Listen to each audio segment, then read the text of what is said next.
प्रियो,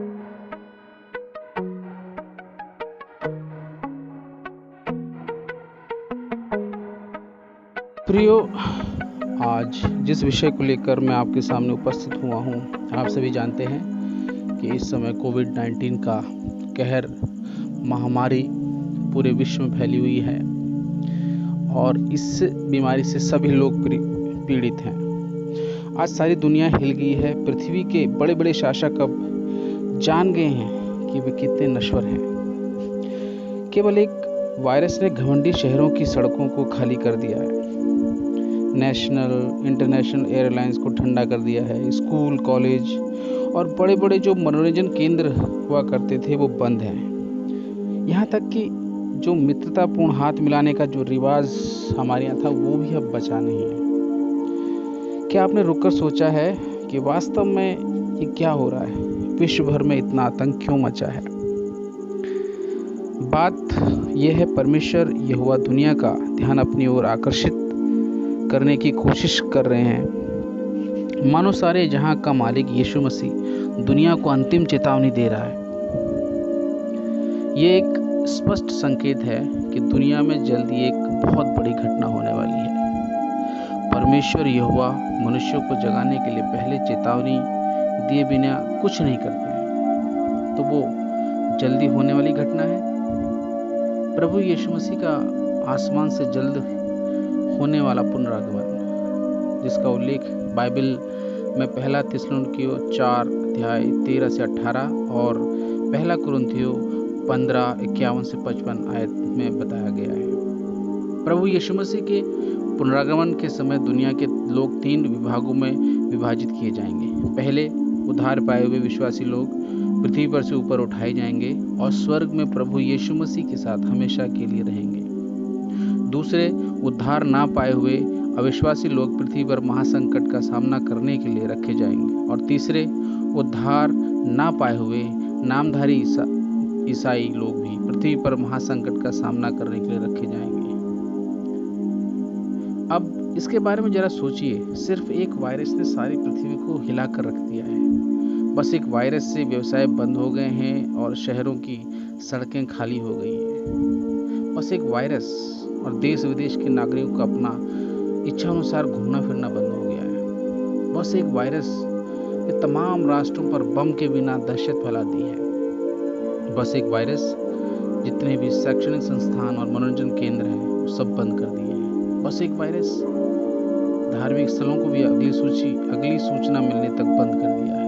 बस एक वायरस पूरे विश्व का बाजार गिरा दिया है और अनेक राष्ट्र तेजी के साथ मंदी में प्रवेश कर रहे हैं। यदि एक साधारण विषाणु ये सब कर सकता है तो कल्पना कीजिए कि इस पृथ्वी पर क्या होगा जिस दिन राजाओं के महाराजा और प्रभुओं के महाप्रभु यीशु मसीह अपने लोगों को संग ले जाने में आकाश से लौटेंगे। ध्यान दें कि जब प्रभु यीशु मसीह आकाश में अचानक और गुप्त रूप से प्रकट होंगे अपने लोगों को अपने साथ ले जाने के लिए, तब सड़कों और रेल की पटरियों और समुद्र पर सबसे बड़ी संख्या में दुर्घटनाएं तथा टक्कर होगी। यह बड़ी निराशा का दिन होगा। इस दिन मसीह लोग दुनिया से निकालकर पृथ्वी के ऊपर उठाए जाएंगे और जो मसीह नहीं है वे महासंकट में धकेले जाएंगे। कोरोना परमेश्वर यहोवा की ओर से प्राप्त हुई जागृत होने की चेतावनी है, ताकि पूरी दुनिया अपने उद्धारकर्ता प्रभु यीशु मसीह को मिलने की तैयारी में लग जाए। क्योंकि प्रभु यीशु मसीह ने अपने आगमन के पहले आने वाले इस भयंकर पीड़ा के विषय में स्पष्ट रूप से बताया।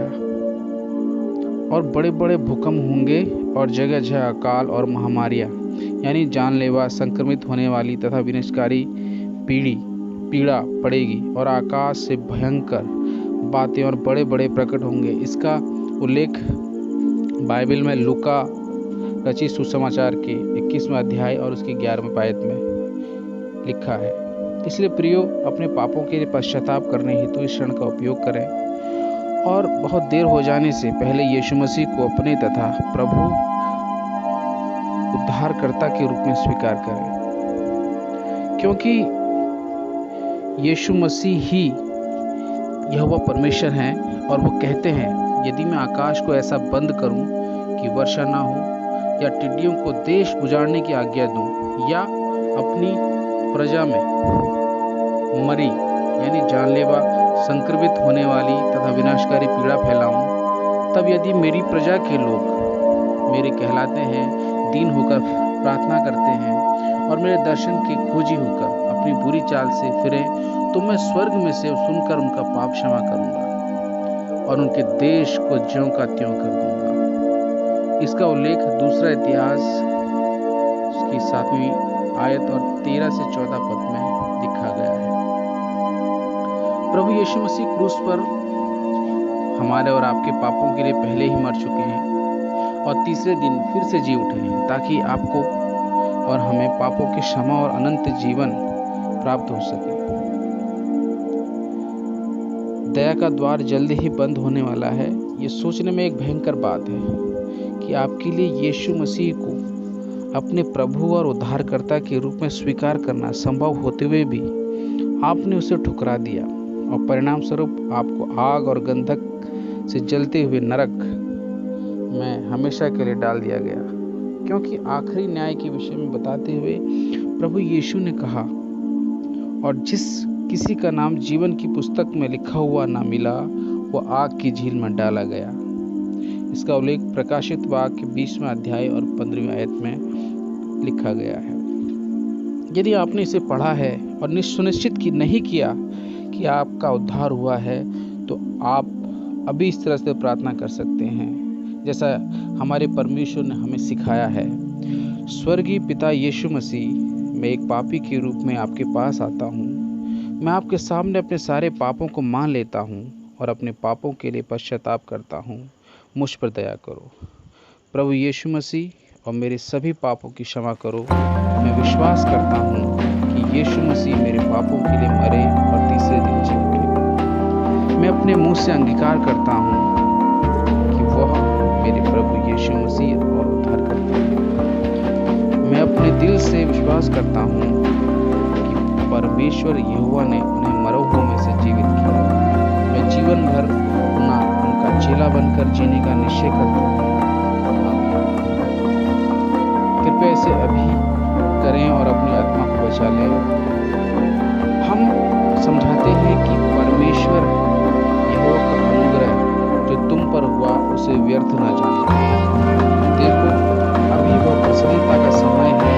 देखो, अभी वह उद्धार का समय है। दूसरा कुरिन्थियों 6:1 सिखाता और बताता है।